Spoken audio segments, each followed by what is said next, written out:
ಸಚಿವ ಸಂಪುಟ ವಿಸ್ತರಣೆ ಏನೋ ಆಯ್ತು. ಪ್ರಮಾಣ ವಚನ ಸ್ವೀಕಾರ ಕಾರ್ಯಕ್ರಮದಲ್ಲಿ ಅತಿ ಹೆಚ್ಚು ಗಮನ ಸೆಳೆದಿರುವ ವಿಚಾರ ನಿನ್ನೆಯಿಂದಲೂ ಪಕ್ಷದ ವಲಯದಲ್ಲಿ ಮತ್ತು ರಾಜ್ಯ ರಾಜಕೀಯವಾಗಿ ಚರ್ಚೆ ಆಗ್ತಾ ಇರುವಂತಹ ವಿಚಾರ ಅಂದ್ರೆ ಸಿದ್ದರಾಮಯ್ಯನವರು ಗೈರು ಯಾಕಾದ್ರು ಅಂತ.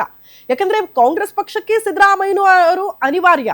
ಸಿಎಂ ಕುರ್ಚಿಯಿಂದ ಕೆಳಗಿಳಿದ ತಕ್ಷಣ ಸಿದ್ದರಾಮಯ್ಯನವ್ರನ್ನ ಪಕ್ಷದಿಂದ ದೂರ ಮಾಡೋದಕ್ಕೆ ಸಾಧ್ಯನಾ? ಖಂಡಿತ ಇಲ್ಲ. ಬಟ್ ಸಿದ್ದರಾಮಯ್ಯನವ್ರಿಗಿರುವಂತಹ ಅಸಮಾಧಾನ ಏನು?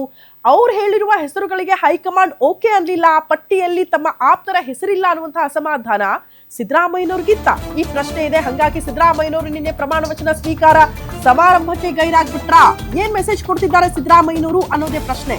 ಪ್ರಮಾಣ ವಚನ ಕಾರ್ಯಕ್ರಮಕ್ಕೂ ಕೂಡ ಸಿದ್ದರಾಮಯ್ಯನವರು ಹೋಗ್ಲೇ ಇಲ್ಲ. ಅಷ್ಟರ ಮಟ್ಟಿಗೆ ಬೇಸರಗೊಂಡಿದ್ರ.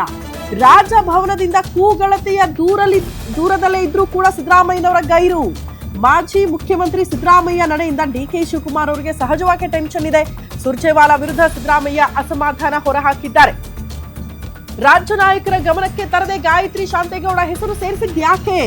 ಕೃಷ್ಣಪ್ಪ, ಮಹದೇವಪ್ಪ, ರಾಜಣ್ಣ, ದಿನೇಶ್ ಗುಂಡೂರಾವ್, ಆರ್.ಬಿ. ತಿಮ್ಮಾಪುರ, ಆರ್.ವಿ. ದೇಶಪಾಂಡೆ, ಎಚ್.ಕೆ. ಪಾಟೀಲ್ ಇವರೆಲ್ಲ ಕೂಡ ಹಿರಿಯರಿದ್ದಾರೆ, ಅನುಭವ ಇರೋರಿದ್ದಾರೆ. ಅಂತವರಿಗೆ ಸ್ಥಾನ ಕೊಟ್ಟಿಲ್ಲ ಅನ್ನುವಂತಹ ಬೇಸರ ಸಿದ್ದರಾಮಯ್ಯನವರಿಗೆ. ಕಾರಣ ಇವರೆಲ್ಲರೂ ಕೂಡ ಇವ್ರ ಆಪ್ತರೇ, ಸಿದ್ದರಾಮಯ್ಯನವರ ಆಪ್ತರು.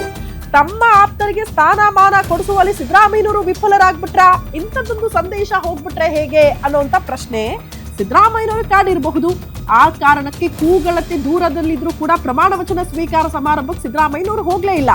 ಆ ಮೂಲಕ ತಮಗೆ ಬೇಸರ ಇದೆ. ಈಗ ಸಚಿವರಾಗಿರುವ ವಿಚಾರಕ್ಕೆ ಸಂಬಂಧಪಟ್ಟಂತೆ ಅಥವಾ ಈ ಪಟ್ಟಿ ಬಗ್ಗೆ ಅನ್ನೋದನ್ನ ಓಪನ್ ಅಪ್ ಆಗಿ ಸಿದ್ದರಾಮಯ್ಯನವರು ತೋರಿಸ್ಕೊಂಡಂಗೆ ಕಾಣಿಸ್ತು.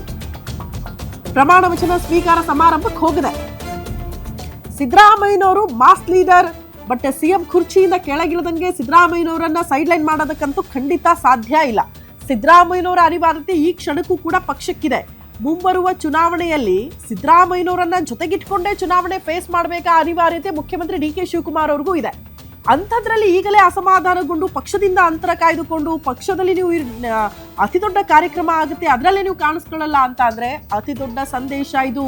ರಾಜ್ಯದ ಜನ ಇದೆಲ್ಲವನ್ನ ಕೂಡ ನೋಡ್ತಾ ಇರ್ತಾರೆ ಅನ್ನುವಂತಹ ಆತಂಕ ಮುಖ್ಯಮಂತ್ರಿ ಡಿ.ಕೆ. ಶಿವಕುಮಾರ್ ಅವರಿಗೆ ಕಾಡ್ತಾ ಇದೆ ಅಂತ. ಎನಿವೆ, ನಿನ್ನೆ ಕೆಪಿಸಿಸಿ ಅಧ್ಯಕ್ಷ ಬಿ.ಕೆ. ಹರಿಪ್ರಸಾದ್ ಅವರು ಇಷ್ಟೆಲ್ಲ ಆಗ್ತಾ ಇದ್ದಂತೆ ಅವ್ರನ್ನ ರಾತ್ರಿನೇ ಭೇಟಿ ಮಾಡಿದ್ದಾರೆ ಅನ್ನೋದ್ರ ಬಗ್ಗೆ ಡೀಟೇಲ್ ಸಿಗ್ತಾ ಇದೆ.